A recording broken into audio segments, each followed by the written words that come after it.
Ethers and Vacuums Part 2. Since antiquity, electricity had inspired and amused. The ancient Greeks marvelled at the attractive force generated by rubbing amber against fur, and both the Romans and Persians had devised their own form of electric lighting, powered by early forms of copper batteries contained within ceramic pots. Ben Franklin was said to have gotten himself quite wet when attempting to prove that lightning and static electricity were one and the same phenomena, which, though he did propose the key and kite experiment, it's very unlikely he ever actually performed it himself, And electricity-themed parlour tricks, such as making flakes of golden leaf leap into the air, seemingly of their own accord, kept the wealthy amused across many a drunken evening. So by the time that James Clerk Maxwell was born in the summer of 1831, electricity had already held a fairly prominent point of focus. The first traditional battery, as well as the first light bulbs, had already been invented. But much was still not yet known, for only in the decade prior had Hans Christian Ørsted uncovered the secret that electricity was capable of generating magnetic fields. The two forces, it seemed, were somehow interlocked. In fact, it was in the year of Maxwell's birth that his future collaborator, Michael Faraday, published his now famous law of induction. Faraday's experiments showed us how not only could electricity generate magnetism, but magnetism could induce electricity. Simply by moving an ordinary magnet over a length of coiled copper wire, Faraday could generate an electrical current moving within the wire. He proposed that this must be the result of the invisible field of magnetic force that reaches out beyond the borders of the magnet. However, the experiment didn't suggest that this electrical current came about simply due to the magnet's presence, as when the coil and magnet remained motionless, the electrical current would disappear.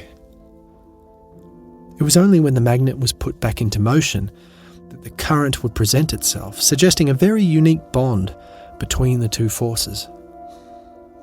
The electrical current's amplitude would even increase in tandem with the swiftness of the magnet's movement, and would also move back and forward in tandem with the direction of the moving magnetic poles. One evening, after completing a public lecture, 20 minutes early, Faraday chose to spend his remaining minutes openly musing. After a short freestyle of idle speculation, he made the throwaway comment that these ripples upon the electric and magnetic fields might in fact turn out to be the only thing that our eyes had ever seen.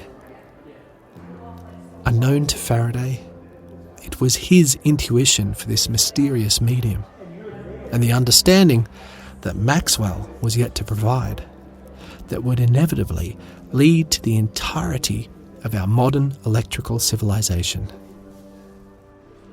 Where the genius of Maxwell first enters is that it was he who devised a way of bringing these varying qualities of electricity and magnetism into a simple mathematical framework.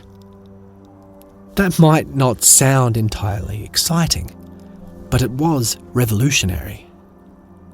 And perhaps far more exciting than it appears at face value, because encapsulated within 4 modest equations was the ability to describe every attribute of this peculiar causal occurrence, from the amplitude of the magnetic and electrical waves to the way they would influence one another through movement within a 3-dimensional space, and even the direction of the field and the density of the system's environment.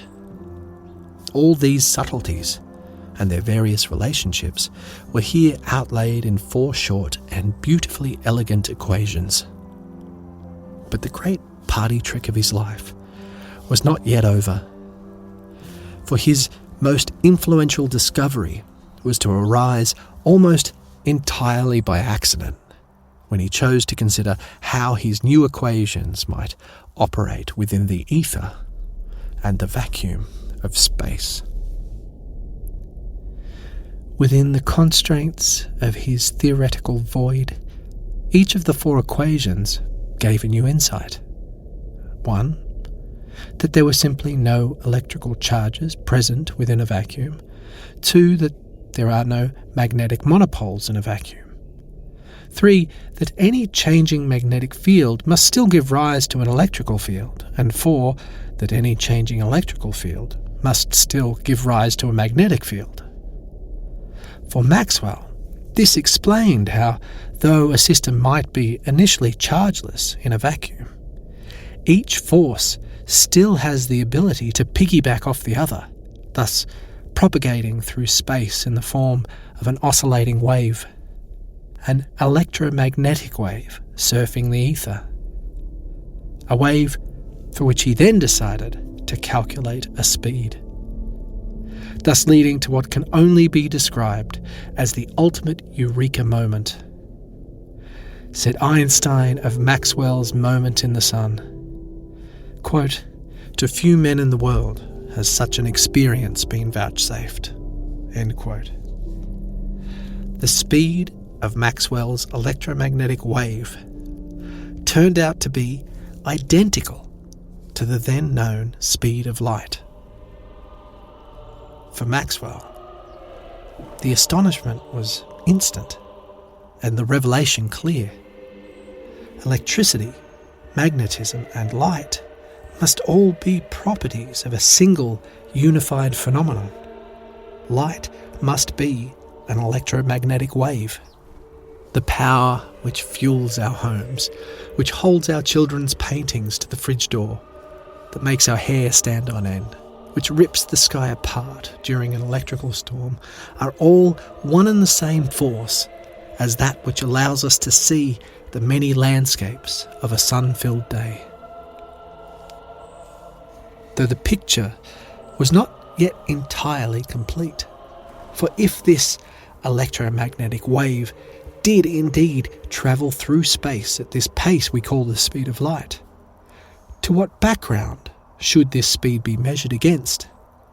After all, there was no reason to believe that this speed should be relative to the surface of the Earth, for the Earth too was travelling through space. It seemed that any appreciation of speed at all could only ever be described relative to the observer's frame of reference. For example, we can imagine passing a ball back and forth between seats on a moving train. Within the reference frame from inside the train, the ball moves at a nice, catchable speed. But from the reference frame of the observer sitting by the bridge feeding the ducks, the ball is actually travelling at speeds greater than 100 kilometres per hour. But it doesn't stop there, because from any reference frame beyond the Earth, neither of these first two frames of reference are correct. But more importantly, none of the three observers can ever have the right to claim that their point of reference is the one boasting absolute truth. Maxwell, puzzled by this very thought, again fell back on the existence of the luminiferous ether. As with Newton, his ether was to be considered a true definition of rest. For these thinkers, the ether was a stage not only for light, but for all physical reality to play out upon. A truly stationary medium, thin enough to allow planets and stars to effortlessly careen through, undisturbed, whilst dense enough to uphold the rigidity of these electromagnetic waves. An idea that was accepted in its entirety. So indisputable was the luminiferous ether that in 1884, physicist Sir William Thomas, known to many as Lord Kelvin, made the outright comment that there was, quote, "one thing we are sure of, and that is the reality and substantiality of the luminiferous ether," end quote. All that was left was to devise an experiment that could reveal the ether to our senses. And, of course, an experiment was found. The Michelson-Morley experiment was to be the defining moment in the particle v-wave argument, determining once and for all that light was an electromagnetic wave acting upon an omnipresent luminiferous ether. The idea, initially proposed by Maxwell himself, was to measure the Earth's movement in relation to this ether. Because if the ether were to be the absolute reference frame for the speed of light, then with sensitive enough instruments, we should be able to witness a slight shifting in the speed of light when our own reference frame moves either with or against the ether as the Earth passes around the Sun. And so in 1887, Albert A. Michelson and Edward Morley placed their uncannily sensitive mechanisms of mirrors and beam splitters upon a floating bed of mercury and set out to measure the time difference between two equal beams of light moving perpendicular to one another through space. One travelling one way and the next its opposite. A marvel for the time, the device was so sensitive that even the slightest impact of nearby footsteps could interfere with the results. But as the device was honed and the surrounding environment controlled, the day finally came when the device began its rotation, aligning its path with the Earth's own passage around the Sun. And then the two beams were let loose, hurtling down their unique paths. But as the data began to ring in, it was clear that no variation in light speed was apparent. The speed of light seemed fixed, unaffected by the moving reference frame. And thus, no evidence for the elusive luminiferous ether could be claimed. As such, the experiment was considered a failure. However, its actual failure was perhaps its inability to pry popular opinion away from the idea of the luminiferous ether. By the end of the 19th century, the prevailing opinion was that the science of physics was coming to its close. The ether was fact, as were all forces understood to be operating within it. Michelson himself commented that the great principles had already been discovered, and that physics would henceforth be limited only to finding truths in the sixth decimal place. All that was to be known had all but been discovered. The atom, reminiscent of ideas once put forward by the ancient Greeks, had already been discovered by chemist John Dalton in 1803, and was considered for the best part of a century as being indivisible, one of the final pieces of the cosmic puzzle. Though what was to unfold next would turn out to be nothing short of a world-changing paradigm shift.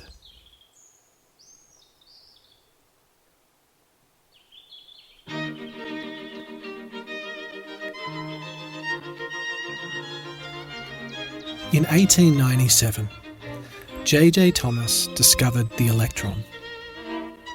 The atom was divisible after all. And at the birth of the new century, Planck's own mathematical constant was arrived at when solving for the issues surrounding the ultraviolet catastrophe, thus suggesting the quantization of energy. But even at the time, most physicists, including Planck himself, assumed that this thinking was purely a mathematical derivative, non-reflective of true nature, though it would only be a few short years before the insights of a 26-year-old patent office clerk would finally make sense of these uncomfortable resolutions, not only by redefining the universal stage of the 2,000-year-old ether, but by totally reshaping our understanding of light, matter, energy, and even space and time itself. 1905 was a year that would come to be known as Albert Einstein's Annus Mirabilis, his miracle year. By June, he had re-established our fundamentals of light. By July, our understanding of motion. By September, he had rewritten the rulebook on space and time, and by November, he had toppled matter and energy itself with his famous equation, E = mc². Within mere months. This then entirely unknown enthusiast had entirely changed the way we look at the world. The first of his seminal, though slightly dry in title, papers was on a heuristic viewpoint concerning the production and transformation of light. A paper that not only landed him the Nobel Peace Prize, but redirected our discussion on light yet again by solving a perplexing quandary known as the photoelectric effect.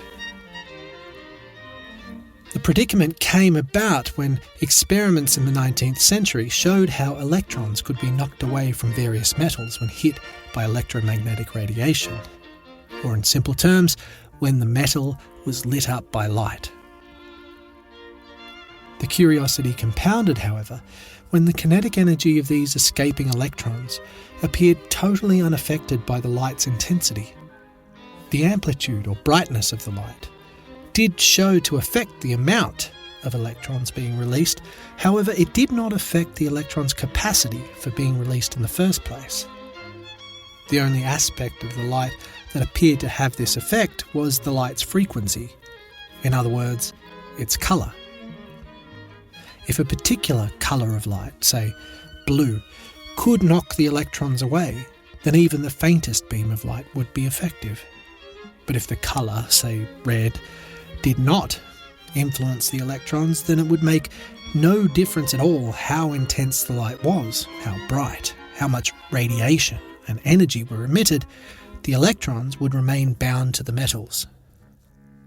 Einstein's paper solved this issue, but not before a heretical throwback to Newton's particle theory of light. At a time when light was more than proved to be wave-like, Einstein, inspired by Planck's suggested quantizing of energy, theorized that when thinking of light as packets of energy, which he called quanta, we could more easily solve the riddle of the photoelectric effect. Because if the radiation were to be considered particle-like, then each packet of quanta would have its own unique value of kinetic energy, an energy intensity that was defined by its frequency, its colour. And so, if this individual quanta held within it the energy needed to dislodge the electrons from the metal, it would. And the brighter the light, the higher the count of quanta. Hence, the higher amount of collisions it would lead to the shedding of electrons. But in contrast, if the individual light quanta did not host enough kinetic energy, again as a result of its frequency or colour, then it wouldn't matter how many quanta got sent hurtling into the metal, none would individually have the energy needed to dislodge an electron. The upshot of which meant that light, here we go again, was not in fact a wave. But this time, it was not quite a particle either. It seemed that, for the first time, it was both. In specific experiments, these quanta, which came to be known as photons, would reveal attributes associated with particles, and in other experiments they would appear wave-like. It turned out that there was simply no rule in the book of the universe that stated that light must be either one or the other.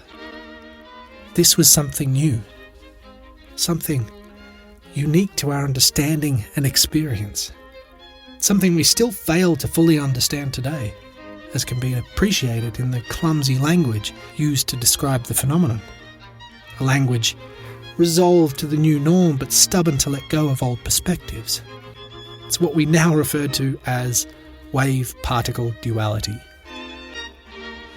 Light is not a wave, but nor is it a particle. Some might say it's both, others say it's neither, because it's a blending of the two ideas, and yet also something wholly unique. A realization that would come to influence our entire picture of reality But Einstein was not yet done. By September of that same year, Einstein had published his third, yet still dryly titled paper, Zur Elektrodynamik bewegter Körper, on the electrodynamics of moving bodies. A paper that was to again ask the question, to what background medium must the speed of light be measured? The answer to this riddle was arrived at when Einstein assumed that not only was light restricted to this singular speed, but so too were all things. The universe had a speed limit. The more discombobulating interplay that arose as a result of this universal speed limit was that, as discussed in Chapter 3, when any matter is either increasing or decreasing its velocity, its flow within both time and space will equally be affected. So that as we ever encroach upon the uppermost extremes of this universal speed limit, physical space will literally contract, whilst the relative flow of our time slows, countering any hopeful seizing of the limit.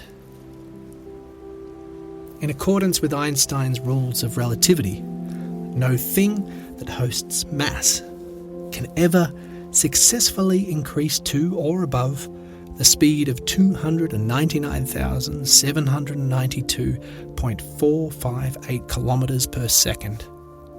Because if it did, not only would it require an infinite amount of energy, but at the speed of light, any distance between objects would collapse to zero, and time would essentially stop moving relative to that frame of reference. In this sense, space and time themselves do not exist beyond this speed. And in the century that followed, experiment after experiment has repeatedly confirmed that this is precisely what happens. But this is still a confusing idea, because, after all, are we not moving, as is the planet, the galaxy, and all contained within? But if we are moving, then why do we not experience this slowing of time ourselves? Well, this is precisely the point, as the effects of time dilation are not experienced from the point of view of the accelerating observer. From our perspective, time will flow as it always has, at the speed of time. But if this time dilation is not experienced from the perspective of the first person, what exactly is this time dilation in relation to? As with the question, to what background is the speed of light measured, we can equally ask, to what background is the passing of time relative? The answer is that it is relative, and hence relevant only to the other objects existing within space-time. Surprising though it may be, according to Einstein's theory of relativity, there is no space-time. The so-called space-time that physicists like Einstein so often refer to is not a physical thing like the luminiferous ether. It is simply the mathematical manifold or construct that we use to appreciate the relative differences between two unique perspectives moving in respect of one another, not in respect of space-time or any other background ether. Each particle's position within space-time is relative only to the other particles. But this is not suggesting that between these particles is merely empty space, as it is not a universe of energy floating upon space-time, but rather it is a dense bed full of energy, matter, velocity, space and time all whipped up into a single unified flux of happenings. Nothing is separate from the whole. Not matter, not even light. The energy that has given rise to the photon of light is the same energy that exists between each quanta of energy, and the same which gives rise to our physical reality on the whole. Each vantage point, each perspective from within this manifold of space-time relates its appreciation of space and time to all that is within and without it. In the century most recently past, we've come to understand this flux of the universe better than ever before. The insights of French physicist Louis de Broglie, first presented in 1923, showed us that not only does light possess an underlying property of wave-particle duality, but so too do all particles and hence all matter. And with this new idea, the world was set for the quantum revolution. In mere decades, the particle description of reality was split into 17 parts, with only 3 considered responsible for matter: the up quark and the down quarks, which together form the protons and neutrons of any atom, and the orbiting electrons. All that we encounter in our day-to-day experience of the world, everything we've ever touched, tasted or heard, has been the result of nothing more than the interactions of these 3 point-like particles. A 4th particle, known as a neutrino, which, in contrast to its siblings, careens unaffected through the bodies and planet as carelessly as any truck careens through the slightest breeze, completes our lineup of the 4 matter particles. A model beyond the insights of any single great mind. One of our species' greatest ever achievements, which we quite modestly refer to as the Standard Model. These 4 particles, fundamental to matter, are known as the fermions, a pattern of 4, which nature, for reasons currently known only to herself, has repeated twice over in more exotic forms of matter. 2 sets of copies, each heavier than the last, making all in all 12 matter particles, all of which host some element of mass. The remaining 4 non-matter particles are called the bosons. These are those that make the whole machine of the universe go. Unique particles, each representative of one of the 3 known forces of the universe: weak nuclear, strong nuclear, and of course the electromagnetic force. And it is the particle representative of the electromagnetic force that we now refer to as the photon, the elusive particle of light that we have so longed to understand. But what of the ether? And so, here now, for its final bow, re-enters our wave perspective of reality.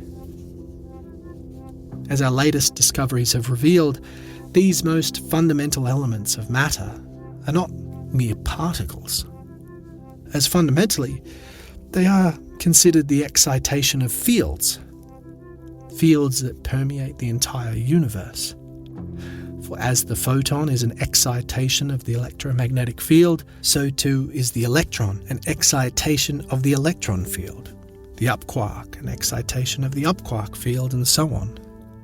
17 fields, each known to interact with the others, all unified as one singular interlacing fabric relating to itself across the entire universe as it warps and stretches along the geometry of space-time. This is the picture presented to us in quantum field theory. An ocean of 17 fields which vibrate harmoniously, exciting one another into giving rise to the concentrations of energy that we appreciate as particles. Particles that appear to pop in and out of existence as they rise from and fall back into their parent field. The final field of the fantastic 17 was theorised in the 1960s in 3 separate peer-reviewed papers, all of which described aspects of a field which, in a very crude sense, dragged upon the other fields. thus giving rise to the phenomena of mass, specifically the mass found within those elementary particles. And so, how might an experimental physicist uncover such an invisible field? Well, they do as nature does, and excite the field into revealing its particle. By accelerating two particles as close to the speed of light as possible and then smashing them into one another, physicists can cause the necessary intensity of waves. Because smashing particles inside a collider doesn't just send the particles' inner bits hurtling about the room, revealing their constituent parts. Instead, it sets high energy vibrations of these fields into motion, temporarily bringing into existence new particles. Such a smash should, if the theory were correct, very briefly excite this hidden field into giving rise to its sibling particle, the hidden, fleeting boson. And in 2012, at the Large Hadron Collider at CERN in Geneva, physicists announced the discovery of this very boson, the Higgs boson, and thus the 17th field of the all-impressive Standard Model.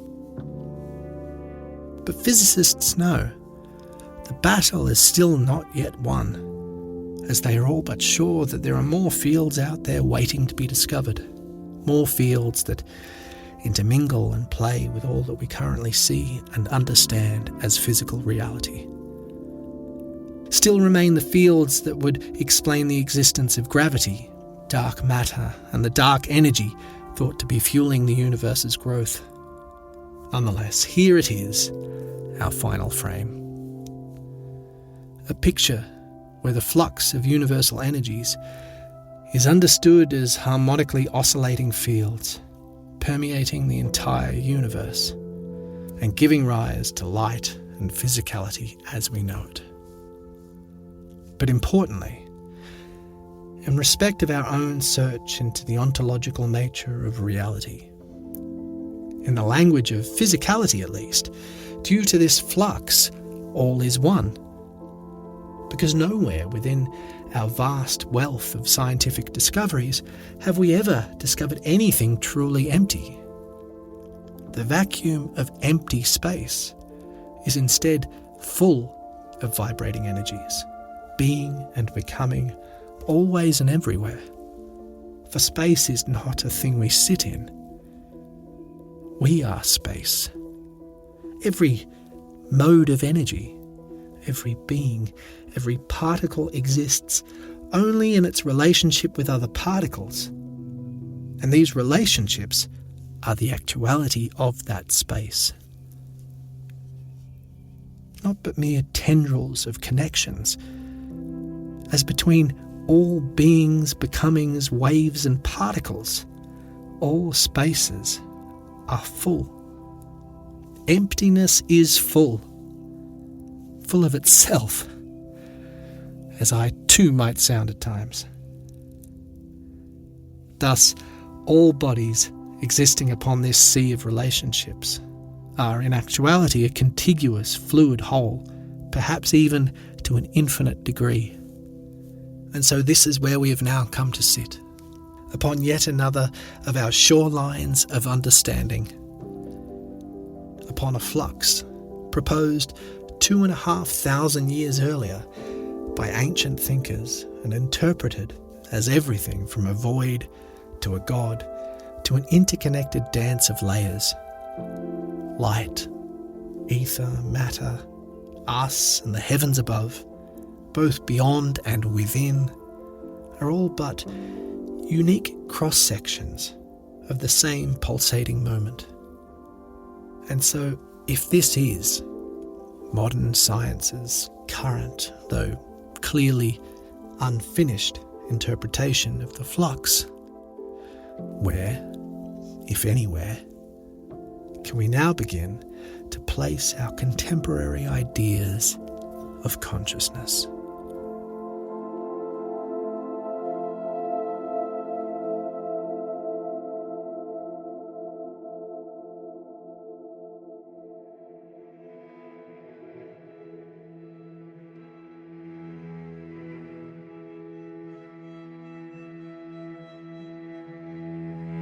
Good morrow, fellow humans. Thank you for listening. I hope you enjoyed the episode. Just before you go, I want to let you know that we have a Substack at the moment, and that's a place where our deeper philosophical conversations get a place to bounce off one another.